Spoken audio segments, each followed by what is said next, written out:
बिस्मिल्लाहिर्रहमानिर्रहीम। आज हम डिस्कस कर रहे हैं नंबर थ्योरी। हमारे पास उसका लेक्चर 15 है। हमारे चैनल का नाम आसफ महमूद एपी मैथमेटिक्स है। यहाँ पे FSc, BS, BSc, MSc mathematics को डिस्कस किया जाता है। आप हमारे चैनल को सब्सक्राइब करें, लाइक करें और आगे शेयर करें। हमारे पास आज सबसे इम्पोर्टेंट लेक्चर है लीनियर कॉन्ग्रुएंसी। तो देखिए हमारे पास लीनियर कॉन्ग्रुएंसी को हम लिखते हैं A X congruence to B mod M. तो देखिए इसको आपने लिखा हुआ था कि ए एक्स, अगर मैं इसको लिखना चाहूँ congruence to B mod M, तो मैं इसको लिख सकता हूँ A X minus B congruence to zero mod M. तो मैंने आपको बताया था कि जब आप लिखते हैं A X congruence to B mod M, तो बेटा हम इसको हम डिवाइडेंड के तौर पे लिखते हैं। डिवाइडेंड होता है और ये हमारे पास यहाँ पे रिमाइंडर है और ये हमारे पास क्या है, डिवाइज़र। तो मैंने आपको बताया था फॉर एग्जांपल आप 5 को डिवाइड कर रहे हैं 23 पे, तो 23 को आप डिवाइड करें 5 पे, क्वोशंट क्या आया 4 और इसका रिमाइंडर क्या आया 3। तो देखें आप लिखते हैं जो congruency relation, dividend is equal to remainder congruence to remainder और मॉड एम। तो देखें डिवाइडेंड हमारे पास क्या है 23, कॉन्ग्रुएंस रिमाइंडर हमारे पास क्या है 3 और मॉड हमारे पास क्या है 5। तो आप देखें जब आप 23 में से आप 3 को माइनस करेंगे तो देखें इसका रिमाइंडर क्या आएगा 0। देखिए मैंने इसको माइनस कर दिया तो इसका रिमाइंडर क्या आएगा 0। आप चेक भी कर सकते हैं कि 5 को डिवाइड करेगा 23 माइनस 3, तो देखें ये आएगा 5 डिवाइड 20। तो जब 5 20 को डिवाइड करेगा तो बेटा उसका रिमाइंडर क्या आता है 0। आप चेक कर सकते हैं 5 20 को डिवाइड करें 5 पे, क्वोशंट 4 और इसका रिमाइंडर क्या आएगा 0। तो इसका मतलब कि आपके पास जब आप डिवाइड में इस रिमाइंडर को माइनस करते हैं तो इसका मतलब M also divide A X minus B. तो मैंने अब इसका सोल्यूशन फाइंड करना है कॉन्ग्रुएंस रिलेशन का। मैंने कह दिया कि एक्स नॉट इज़ सोल्यूशन, मैंने सपोज कर लिया कि X naught is solution of congruence relation. इसका मतलब हमारे पास क्या था, A X congruence to B mod M. Solution को मैंने क्या बोल दिया, एक्स नॉट। इसका मतलब A X naught congruence to B mod M. तो इसका मतलब M divide A X not minus B. तो हमने सपोज कर लिया कि इसका एक और सोल्यूशन है जिसको मैंने नाम क्या दे दिया, वाई नॉट। तो इसका मतलब हमारे पास ए एक्स नॉट, देखें डिवाइडेंड क्या लिखते हैं आप उसको, divide A X not minus B, हमारे पास क्या आ गया एम वाई नॉट, और जिसको हम लिख सकते हैं ए एक्स नॉट। अब आप देखें एक्स नॉट वाई नॉट, हमारे पास एक्स नॉट वाई नॉट हमारे पास यहाँ क्या है, इसका सोल्यूशन है। जब भी आप इसको चेंज करते हैं डेफ्टाइन इक्वेशन में, देखो आपने लिखा था डी इज इक्वल टू ए व एम। जो आप देखें जो सबसे इम्पोर्टेंट बात थी, ए और जो एम है आपके पास, यानी जो एक्स का मल्टीपल होगा बेटा और जो मॉड होगा, वो दोनों क्या हों, रिलेटिवली प्राइम हों। यानी इन दोनों का जो ग्रेटेस्ट कॉमन डिवाइज़र आए वो क्या आना चाहिए, 1।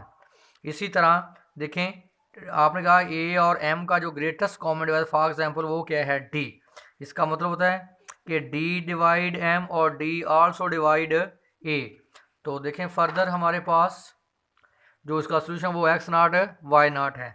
तो आपके पास जो डेफ्टाइन इक्वेशन थी वो एक्स नॉट थी, X naught plus M over D T.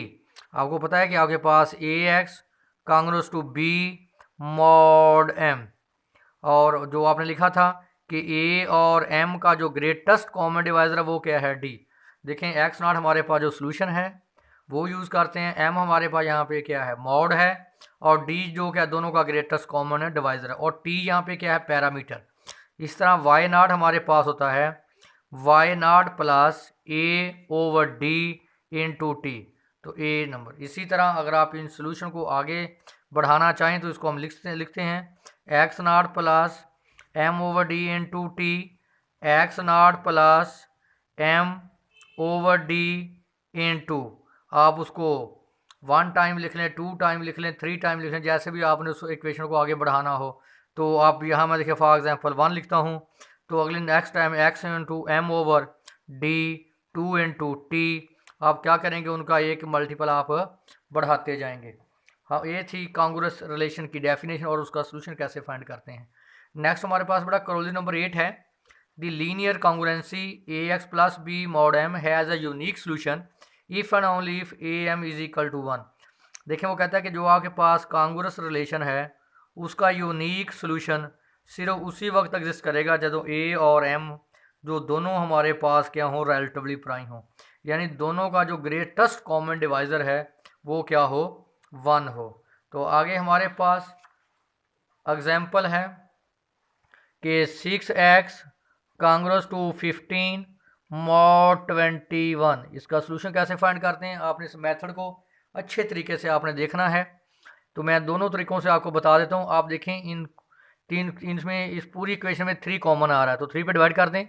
2x कांग्रुस to 5 mod 7, तो आप देखें जो हमारे पास 2 और 7 जो है, 2 और 7 वो दोनों क्या हों, रिलेटिवली प्राइम। जिसको आपने बोला था ए और एम क्या होंगे, रिलेटिवली प्राइम। अगर ए और एम रिलेटिवली प्राइम होंगे तो इसका यूनिक सोल्यूशन एग्जिस्ट करेगा। तो मेरा काम क्या है, हम फाइंड करें इनवर्स ऑफ 2। मेरा काम है कि मैं 2 का इनवर्स फाइंड करूं। तो आप देखें 2 और 7 क्या है, रिलेटिवली प्राइम। 2 लेस देन क्या है, 7। तो अब आप 7 को डिवाइड करें 2 पे, तो क्या आ गया 3, 6, हमारे पास क्या आ गया 1। तो लिखें इसको, हमारे पास dividend quotient into divisor plus reminder. बेटा ये वाली इक्वेशन जो होती है, dividend is equal to quotient into divisor plus reminder. तो हमारे पास यहाँ से 1 निकालें, 7 minus 3 into 2 is equal to 1।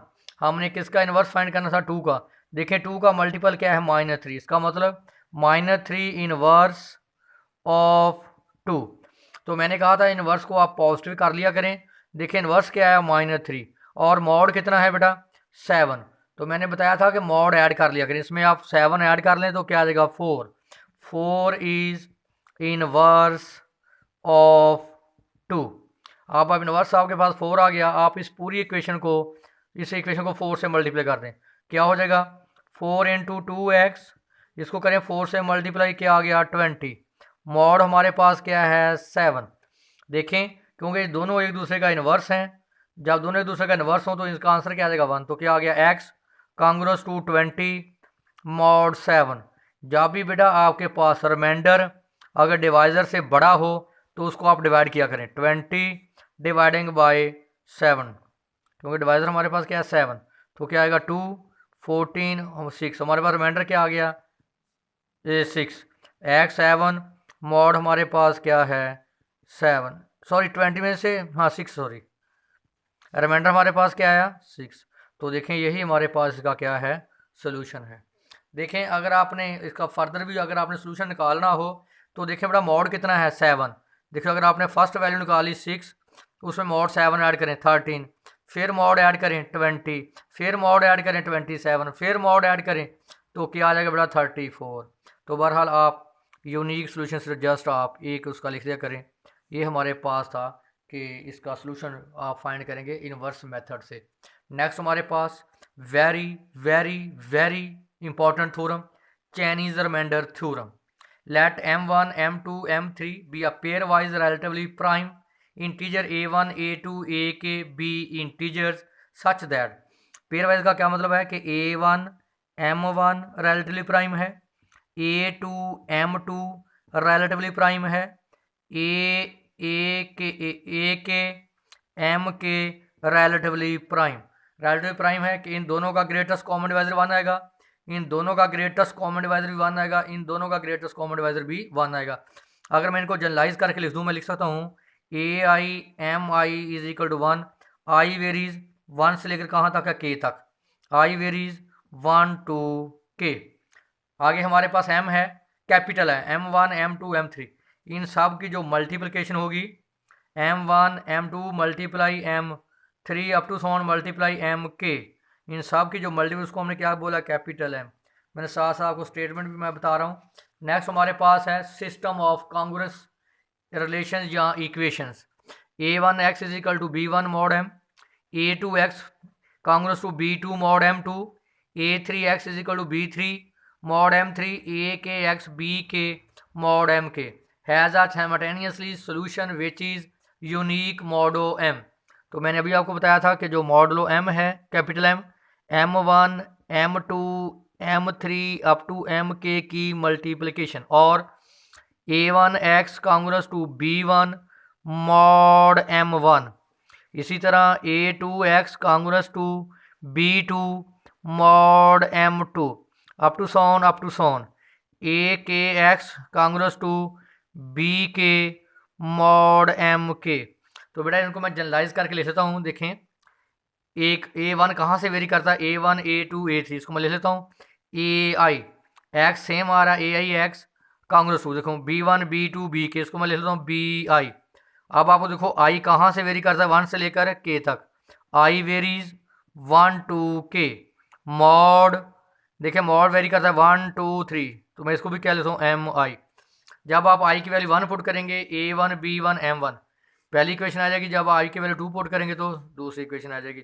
तो मैं इसको ऐसे अब मैंने लिख लिया जनरलाइज करके, A I X is congruence to B I mod M I. फिर आपने लिखा था कि ये दोनों नंबर आपस में क्या है, रिलेटिवली, सॉरी ए आई और एम, आपने लिखा था a1 m1 relatively prime, a2 m2 relatively prime, इसलिए A I M sorry M I आपस में क्या होंगे, रिलेटिवली प्राइम। ये तो A I M I is equal to 1, दोनों आपस में क्या है, रिलेटिवली प्राइम, और आई वेरी करता है बेटा 1 से k। देख लें, मैंने आपको ये भी लिख के बता दिया और मैंने आपको ये इक्वेशन भी लिख के बता दी जनरलाइज फॉर्म में। अब मैंने सपोज कर लिया हमारे पास कि जो यूनिक सॉल्यूशन है, यूनिक सॉल्यूशन ऑफ कांग्रुएंस एक रिलेशन 1 का, वो मैंने बोल दिया एक्स आई है। अगर इसका सॉल्यूशन एक्स आई है तो एक्स जगह पे क्या पुट कर देंगे, X I, A I X I congruence to B I mod M I. मैंने बोल लिया कि इस ये जो इक्वेशन है, इसका जो यूनिक सॉल्यूशन है वो क्या है, एक्स आई। अगर इसका सॉल्यूशन है एक्स आई है तो एक्स की जगह पे क्या आ जाएगा, एक्स आई। तो अब आपको पता है ये डिवाइडेड है और ये उसका क्या है, रिमाइंडर। अगर इसमें से इसको मैं माइनस करूं, इसका मतलब M I also divide A I X I minus B I. तो जो यहाँ सबसे इम्पोर्टेंट हमारे पास जो यहाँ बात है, अगर आप बेटा n1 की वैल्यू निकालेंगे वो आएगा कैपिटल M ओवर m1, अगर n2 की वैल्यू लेंगे वो आएगा कैपिटल M ओवर m2। तो कैपिटल M का आपको पता ही है, m1 m2 m3, यानी जो तमाम मॉड्स हैं, तमाम मॉड्स को क्या कर लेंगे, मल्टीप्लाई, वो किसके बराबर मैंने लिया, उसको कैपिटल M के। इसी तरह अप टू सोन एन के लेंगे, m capital M over m के। और सबसे जो इम्पोर्टेंट बात है यहाँ n1 और m1, n1 m1 क्या होंगे, रिलेटिवली प्राइम, ये भी सबसे इम्पोर्टेंट नोट है। n2 m2 भी क्या होगा, relatively prime, up to so on n के m के भी हमारे पास क्या होगा, रिलेटिवली प्राइम, जिसको मैं जनरलाइज कर ऐसे लिख सकता हूँ n I m I is equal to 1। तो ये सबसे इम्पोर्टेंट बात है कि n1 m1 n2 m2 और n के m के की आपस में रिलेशन क्या होगी, कि वो नंबर क्या होंगे, रिलेटिवली प्राइम। अगर वो रिलेटिवली प्राइम होंगे तो बेटा आप इसका इन्वर्स फाइंड कर सकते हैं, अगर अदरवाइज आप इन्वर्स फाइंड नहीं कर सकते। तो इसका मतलब हमारे पास n1 m1 क्या था, रिलेटिवली प्राइम, n2 m2 भी क्या है, relatively prime, up to so on n I m I भी क्या है, रिलेटिवली प्राइम। अगर ये रिलेटिवली प्राइम है तो n1 का जो इन्वर्स एग्जिस्ट करेगा, n1 का इन्वर्स एग्जिस्ट करेगा, जिसको मैं बोलूँगा n1 star, n multiply n1 star, answer क्या आएगा 1। आपको पता है अगर किसी नंबर को उसके इन्वर्स से मल्टीप्लाई करें तो आंसर क्या होता है 1। जैसे 2 का इन्वर्स 1/2 हो तो आंसर क्या आएगा 1। इसी तरह n2 का इन्वर्स n2 स्टार, n3 का इन्वर्स n3 स्टार, इसी तरह अप टू सॉन ni या nk लिख लें, nk का इन्वर्स nk स्टार। अब देखें n1 n1 star, n2 n2 star, n3 n3 star, तो मैं इसको जनरलाइज कर बड़ा ले लेता हूँ ni star is equal to 1, I varies 1 to k।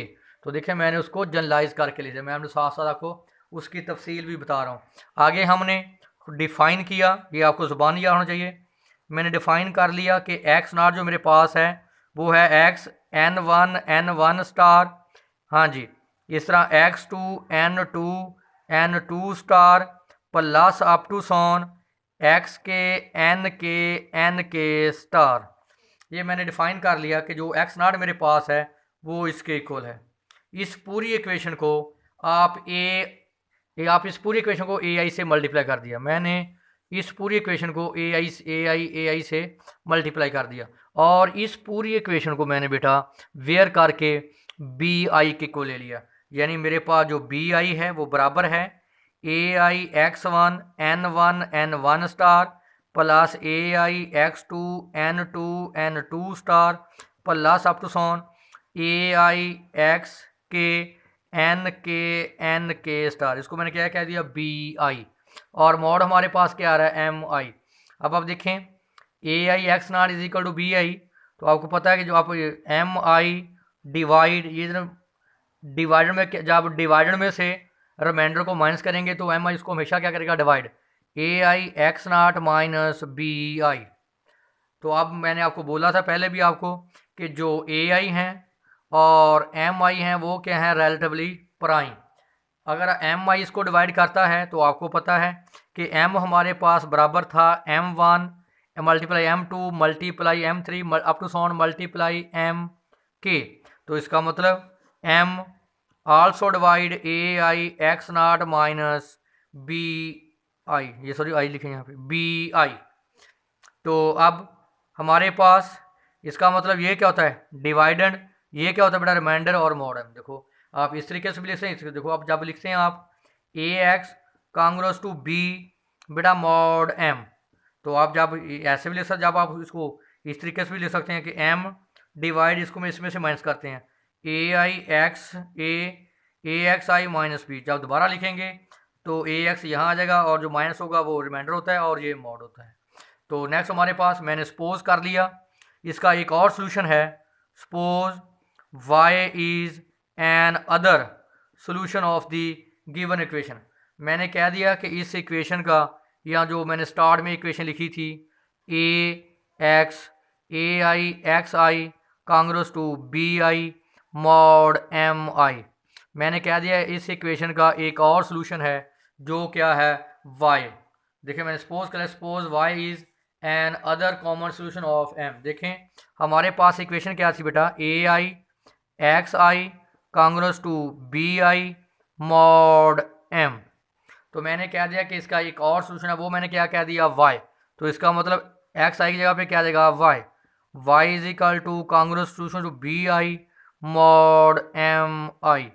अगर आप पिछली इक्वेशन आप देखें बेटा बी आई की जगह पे बी आई किसके बराबर है ए आई एक्स नॉट, तो यहाँ बी आई की वैल्यू पुट कर दें I Y congress to B I की value A I X not mod M I, cancellation law Y congress to X not mod M I. तो देखें बेटा इसका मतलब है कि इसके दो सोल्यूशन ही है, मैंने कहा था इसके दो सोल्यूशन है, एक एक्स नॉट और एक वाई। तो इसका मतलब दोनों वैल्यू आपस में क्या आ गई बराबर। इसका मतलब है बेटा इसके दो सोल्यूशन नहीं है, इसका एक ही सोल्यूशन है जो, क्योंकि दोनों आपस में अब क्या आ गए इक्वल। तो इसका मतलब है इसका हमेशा जो सोल्यूशन होगा वो यूनिक होगा। तो हमारे पास y is equal to congruent to X not mod M, ये हमारे पास वेरी वेरी इंपॉर्टेंट थ्योरम था, चाइनीज रिमाइंडर थ्योरम।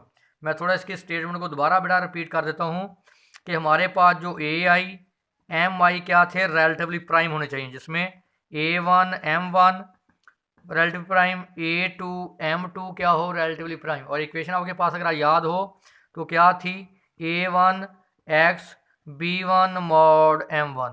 तो यानी A1 M1 क्या हो, रिलेटिव। इस तरह A2 x Congress to B2 mod M2। तो ये आपस में क्या होनी चाहिए, रिलेटिवली प्राइम। तो ये सबसे इंपॉर्टेंट था। उसके बाद मैंने आपको बताया था कि जो Ni और Mi हैं ये भी आपस में क्या होनी चाहिए, रिलेटिवली प्राइम। ये दो अहम पॉइंट थे। अगर ये कंडीशन होल्ड करेगी कि ये नंबर रिलेटिवली प्राइम है तो बेटा आप चाइनीज़ रिमाइंडर थ्योरम अप्लाई कर सकते हैं, अदरवाइज आप चाइनीज़ रिमाइंडर थ्योरम अप्लाई नहीं कर सकेंगे।